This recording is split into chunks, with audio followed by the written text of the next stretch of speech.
The Complete Works of William Shakespeare by William Shakespeare. Act 3. Enter Gower. Gower. Now sleep is slaked hath the rouse, no din but snores about the house, made louder by the o'er breast of this most pompous marriage feast. The cat, with eyne of burning coal, now couches for the mouse's hole, and crickets sing at the oven's mouth, are the blither for their drouth. Hymen hath brought the bride to bed, where, by the loss of maidenhead, a babe is moulded.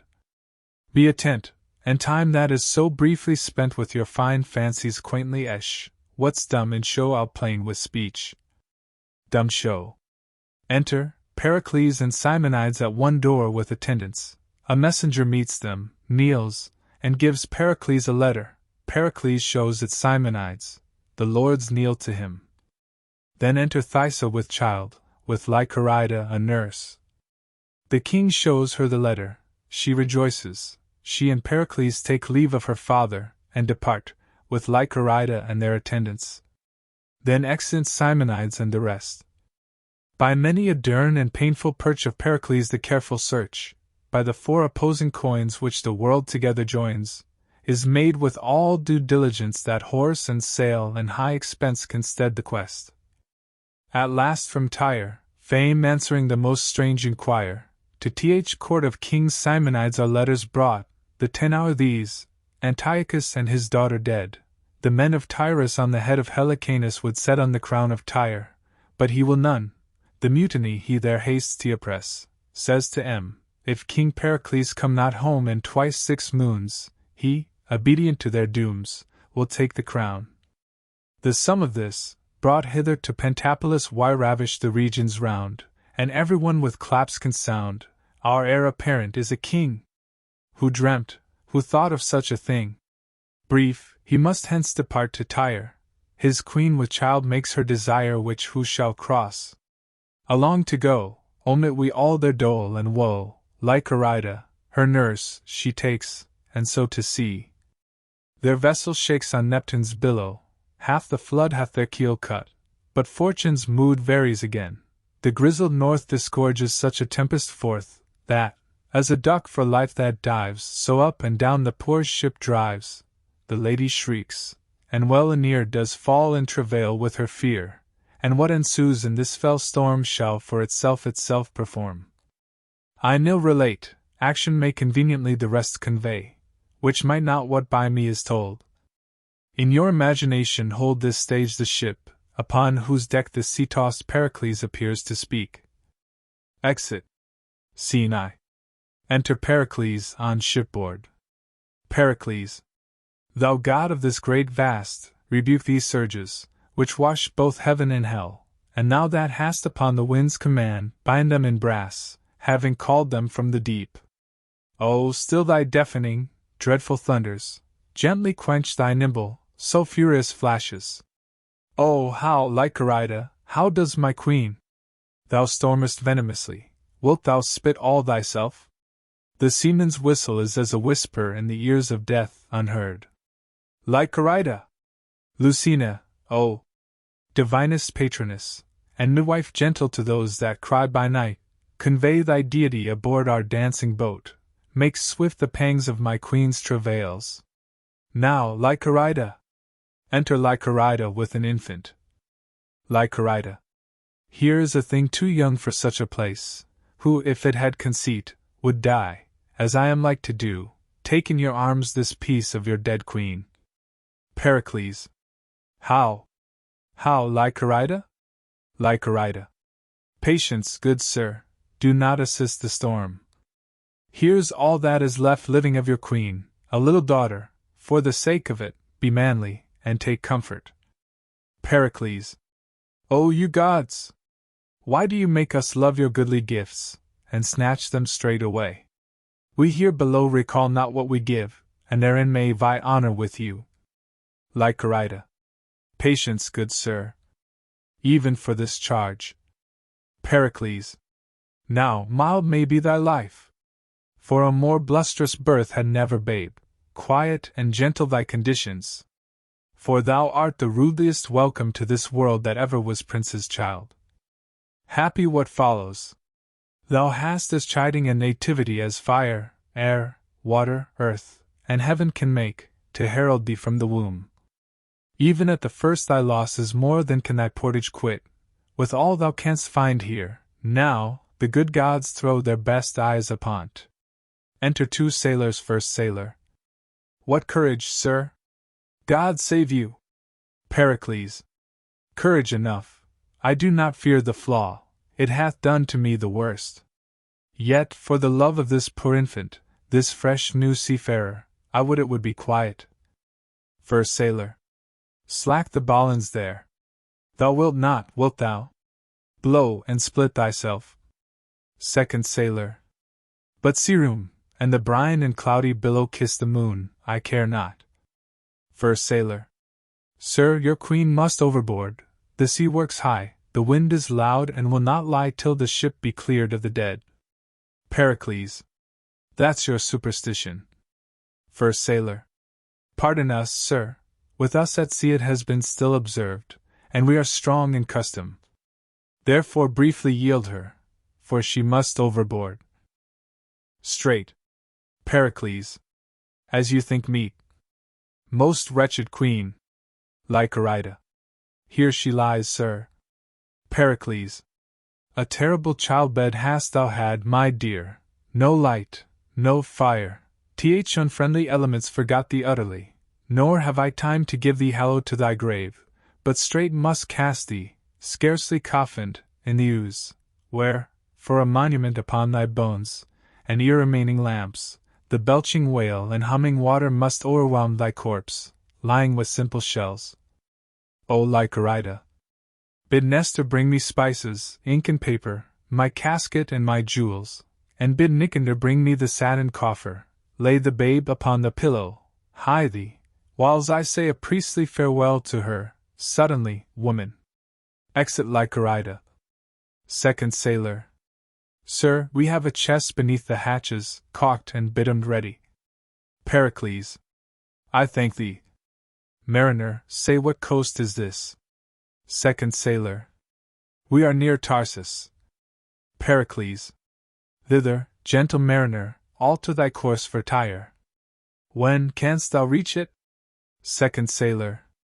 By break of day, if the wind cease. Pericles. Oh, make for Tarsus.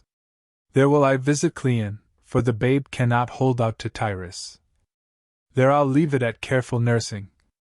Go thy ways, good mariner, I'll bring the body presently. Exeunt. Scene 2. Ephesus. A room in Ceramon's house.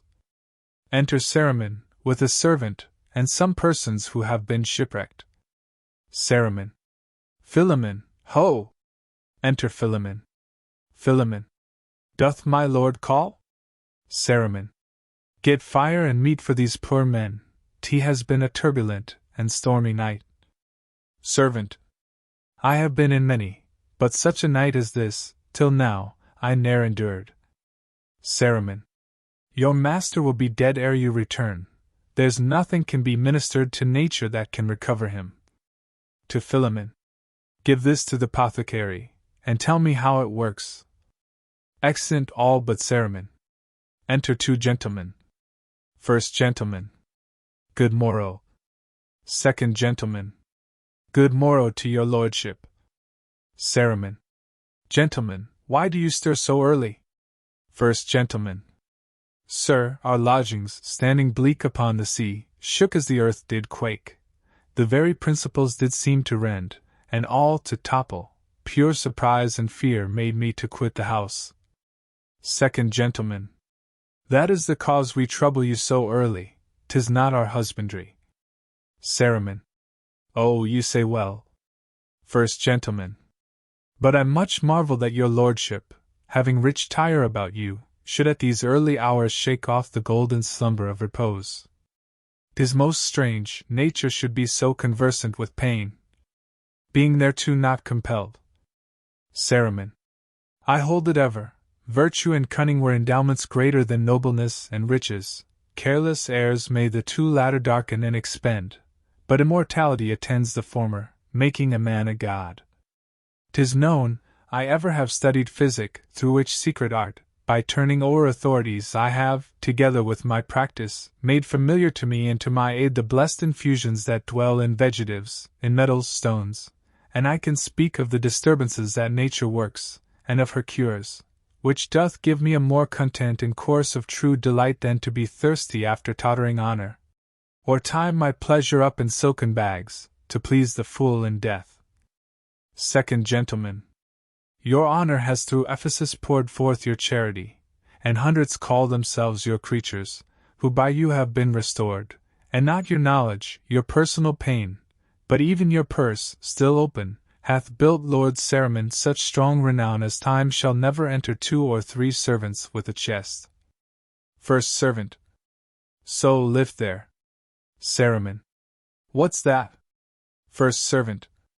Sir, even now did the sea toss upon our shore this chest, 'tis of some wreck.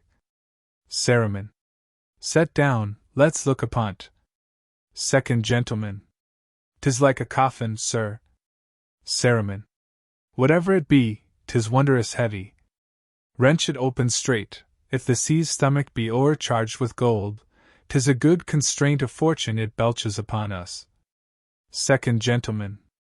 'Tis so, my lord. Saruman. How close 'tis caulked and biddimed. Did the sea cast it up? First Servant. I never saw so huge a billow, sir, as tossed it upon shore. Saruman.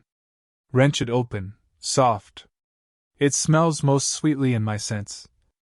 Second Gentleman. A delicate odor. Saruman. Has ever hit my nostril. So up with it. O you most potent gods! What's here? A corpse. First Gentleman. Most strange. Saruman.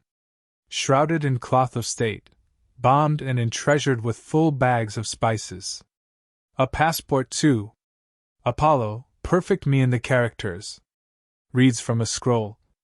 Here I give to understand, if e'er this coffin drives a land, I, King Pericles, have lost this queen, worth all our mundane cost. Who finds her, give her burying, she was the daughter of a king, besides this treasure for a fee, the gods requite his charity. If thou livest, Pericles, thou hast a heart that even cracks for woe. This chance tonight. Second Gentleman. Most likely, sir. Saruman. Nay, certainly tonight, for look how fresh she looks. They were too rough that threw her in the sea. Make a fire. Within fetch hither all my boxes in my closet. Exit a servant. Death may usurp on nature many hours, and yet the fire of life kindle again the o'erpressed spirits. I heard of an Egyptian that had 9 hours lain dead, who was by good appliance recovered. Re-enter a servant with napkins and fire. Well said, the fire and cloths. The rough and woeful music that we have, cause it to sound, beseech you the viol once more, how thou stirrest, thou block. The music there. I pray you give her air. Gentlemen, this queen will live. Nature awakes, a warmth breathes out of her. She hath not been entranced above 5 hours. See how she gins to blow into life's flower again. First Gentleman. The heavens, through you, increase our wonder and sets up your fame forever. Saruman. She is alive. Behold, her eyelids, cases to those heavenly jewels which Pericles hath lost, begin to part their fringes of bright gold. The diamonds of a most praised water doth appear, to make the world twice rich.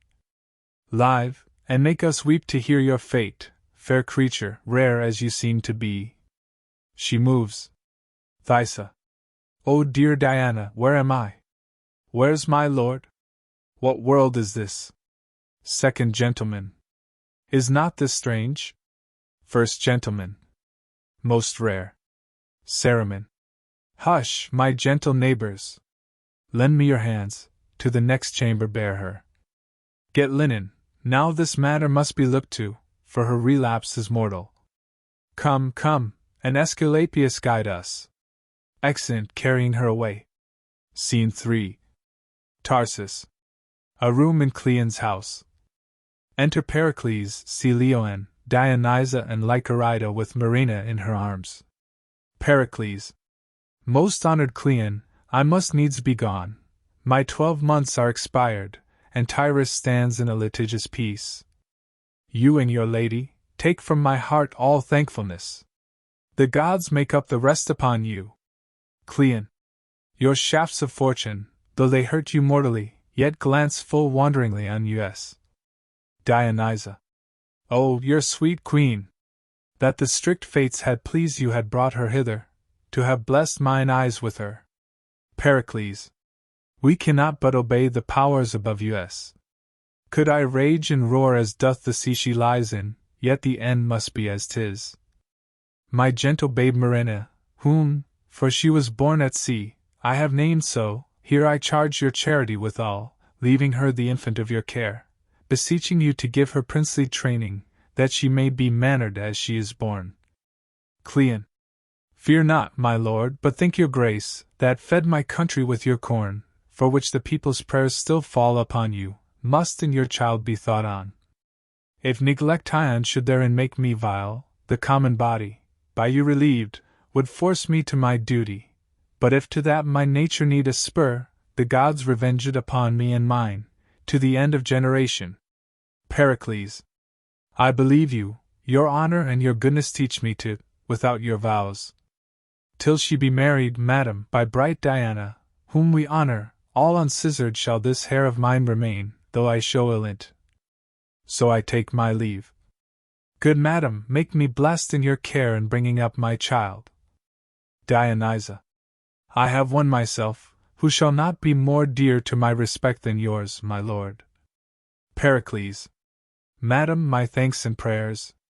Cleon. Will bring your grace e'en to the edge of the shore, then give you up to the mast Neptune, and the gentlest winds of heaven. Pericles. I will embrace your offer. Come, dearest madam. Oh, no tears, Lycurida, no tears. Look to your little mistress, on whose grace you may depend hereafter. Come, my lord. Exeunt. Scene 4. Ephesus. A room in Ceramon's house. Enter Ceramon and Thysa. Ceramon. Madam, this letter, and some certain jewels, lay with you in your coffer, which are at your command. Know you the character? Thysa. It is my lord's. That I was shipped at sea, I well remember, even on my groaning time, but whether they're delivered by the holy gods, I cannot rightly say. But since King Pericles, my wedded lord, I ne'er shall see again, a vestal livery will I take me to, and never more have joy. Ceramon.